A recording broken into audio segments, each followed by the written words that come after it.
Halo guys, kembali lagi di channel IMF Learning. Pada video kali ini kita akan masuk pada playlist baru, yaitu Programming Language atau bahasa pemrograman. Sekarang sudah masuk episode 2. Sebetulnya ini lanjutan dari video sebelumnya, Functional Programming dengan Python, tapi sekarang akan membahas Object Oriented dengan Python.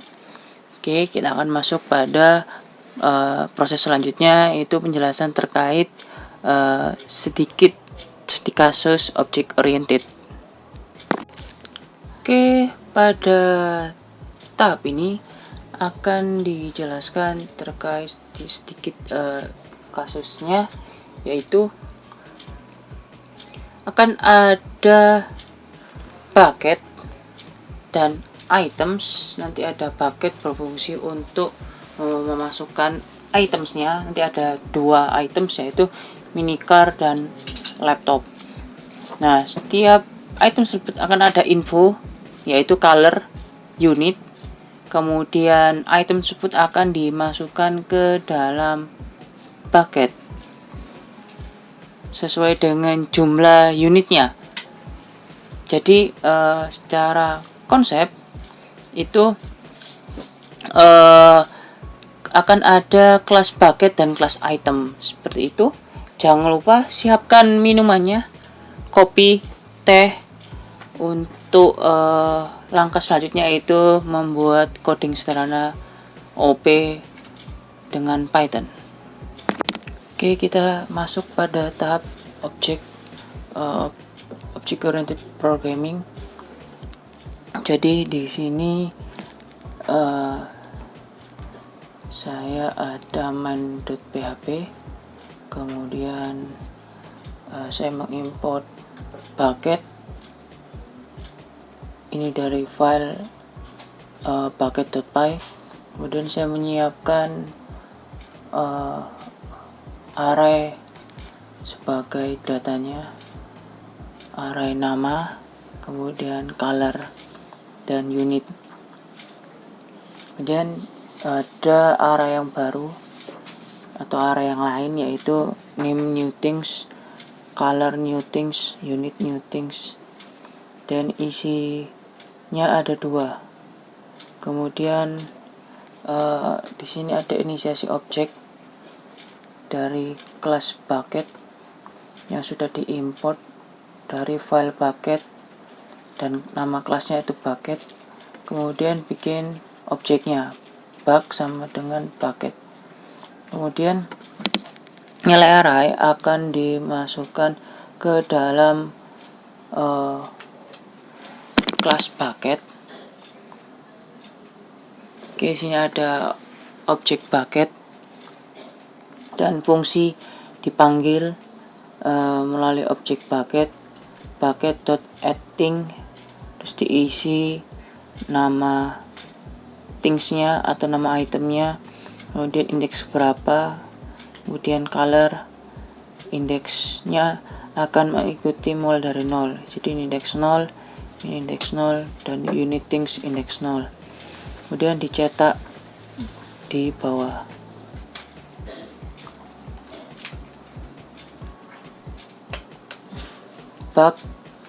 Bug.getInfo bucket. Jadi ini untuk fungsinya untuk mencetak lengkap mulai dari nama, color, dan unit. Kemudian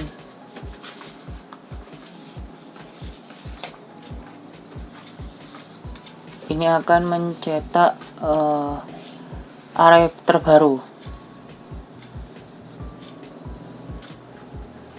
Jadi di sini itu akan mencetak array terbaru, yaitu for index in range akan menginputkan array terbaru. Kemudian ada jeda print /n, kemudian print update untuk menunjukkan bahwa ada perubahan. Kemudian bug get info bucket. Oke, untuk file kedua dan file ketiga itu adalah kelas. Jadi file pertama itu main.php-nya untuk memanggil atau mengimport kelas yang lain.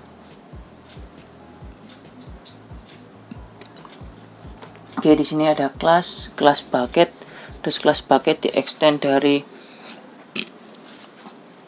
kelas objek, kemudian diinisiasi di dalamnya ada objek self, maksud saya didefinisikan objek self underscore bucket, jika underscore-nya 2 kali.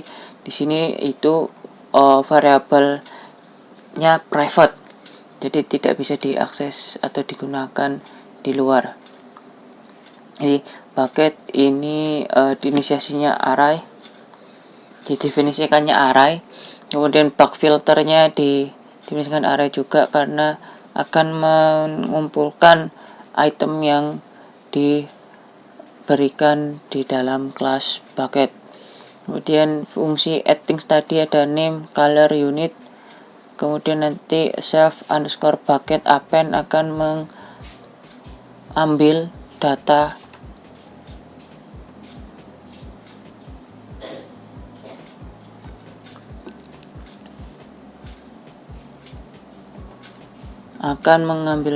dari kelas item.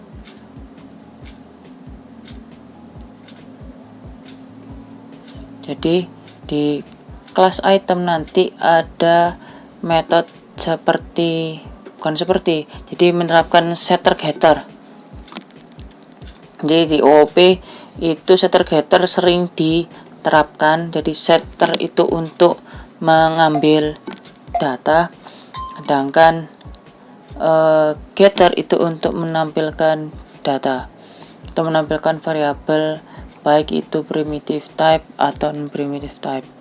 Kemudian di fungsi def add thing ini ada variabel array, kemudian ada fungsi untuk mengecek bahwa array ini ada yang duplikat atau tidak. Oke, fungsi ini saya buat private karena hanya kelas ini saja yang menggunakan, di kelas lain tidak perlu menggunakan. Kemudian ada pengecekan, fungsi ini masih relatif sama dengan video functional programming, karena fungsi ini diambil kemudian dijadikan satu dengan object oriented.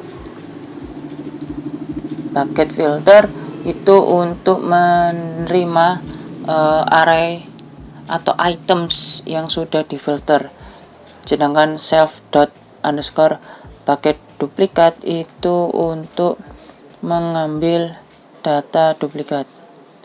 Kemudian di sini ada print data is similar, jadi dia mencetak nama item yang sama.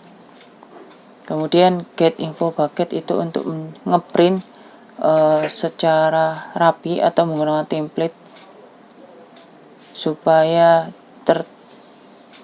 muncul name, color, dan unit. Kemudian masuk ke item.py. Item.py itu fungsinya untuk sebagai wrapper untuk items, jadi akan dimasukkan dalam construct-nya underscore init di kelas item 1. Kemudian nanti ada def untuk iterasi, jadi dia mengiterasikan objeknya. Jadi objek ini bisa diiterasi. Kemudian get name untuk ngambil nilai nama atau variabel nama, maksudnya mengambil nilai dari variabel nama. Kemudian color, unit. Ini untuk versi yang lain, get item to object. Jadi di construct-nya tidak perlu diisi variabel, tapi initnya digunakan untuk menginisiasi nilai 0.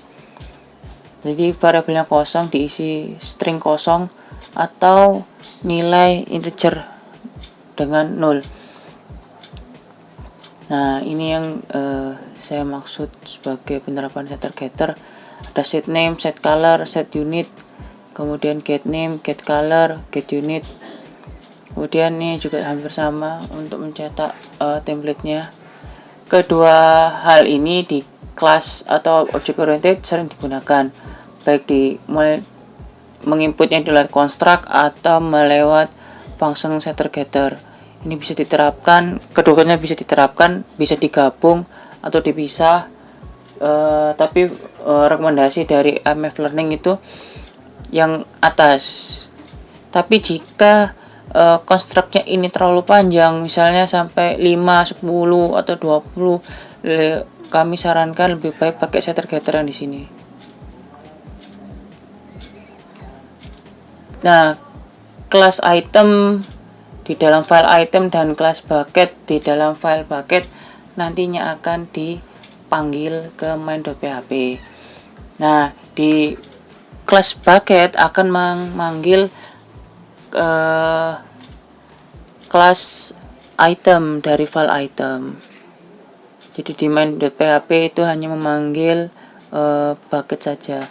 Jadi di object oriented itu kalau bisa memanggil kelas di dalam kelas yang lain, supaya tidak terlalu banyak pemanggilan kelas di sini, karena kelas yang lain itu bisa diekstendkan. Tapi di video ini tidak akan memberikan contoh untuk extendnya, hanya menerapkan kelas dan objeknya saja. Kurang lebih seperti itu untuk penerapan object oriented dengan PHP di RPLite. Oke, yang terakhir dari penjelasan penerapan object oriented dengan Python akan saya jalankan skripnya. Jadi di sini nanti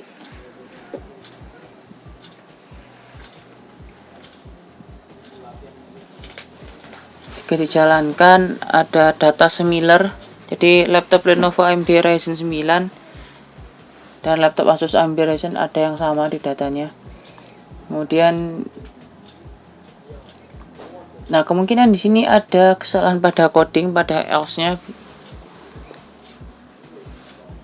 Seharusnya tidak perlu menampilkan semuanya, hanya salah satu saja, tapi tidak apa-apa. Dia akan ngeprint sebanyak data yang sudah dimasukkan melalui duplikat function tadi. Kemudian ini data baru, jadi ini data yang lama, terus dimasukkan kembali dengan data yang baru. Berarti ditambahkan ada 2 data dan 1 data yang duplikat. Kurang lebih seperti itu penjelasan runningnya. Tadi sudah menjelaskan mulai dari konsep, coding, hingga program yang dijalankan. Oke, seperti itu. Nantikan video selanjutnya. Terima kasih, jangan lupa subscribe, like, share, dan komen. Sampai ketemu di video selanjutnya.